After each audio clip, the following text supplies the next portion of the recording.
সবাইকে 2024 সালের প্রথম দিনে নববর্ষের শুভেচ্ছা জানাই মিশন তপবনের পক্ষ থেকে।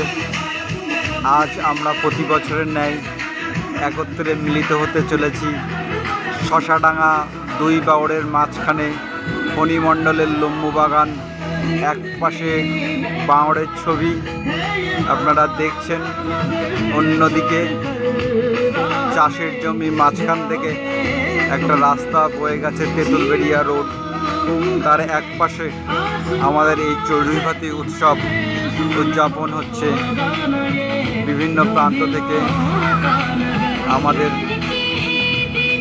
আমাদের সদস্য অনুরাগীরা আসছেন এই ঠিকানায়। আপনারাও চলে আসুন, আমাদের যথাসাধ্য আয়োজন আছে। নদী আছে যেখানে প্রাকৃতিক পরিবেশ অনেক দৃষ্টিনন্দন, যেখানে কোনো না কোনো ঐতিহাসিক পরিকাঠামো রয়েছে, সেই সব জায়গাগুলো আমরা নিয়ে যাওয়ার চেষ্টা করি।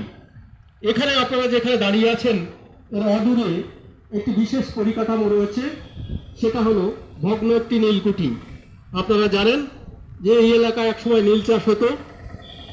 সেই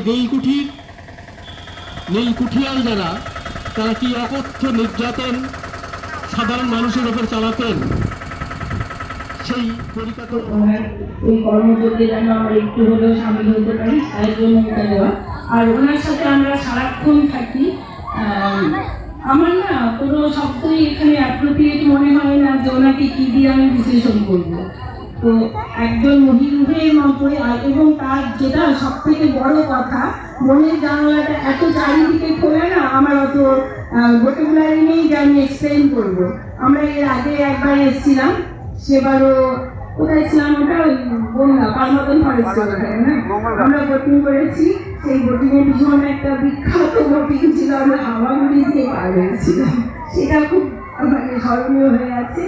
এছাড়া নীলকুঠিটা দেখেছিলাম, আজকেও এটা উপরি পাওনা নীলকুঠি দেখতে গেছি। আরেকটা 237 বছরের পুরনো কিংবদন্তি বলা চলে শিব মন্দির দেখলাম, যার ইতিহাসটা জানলাম।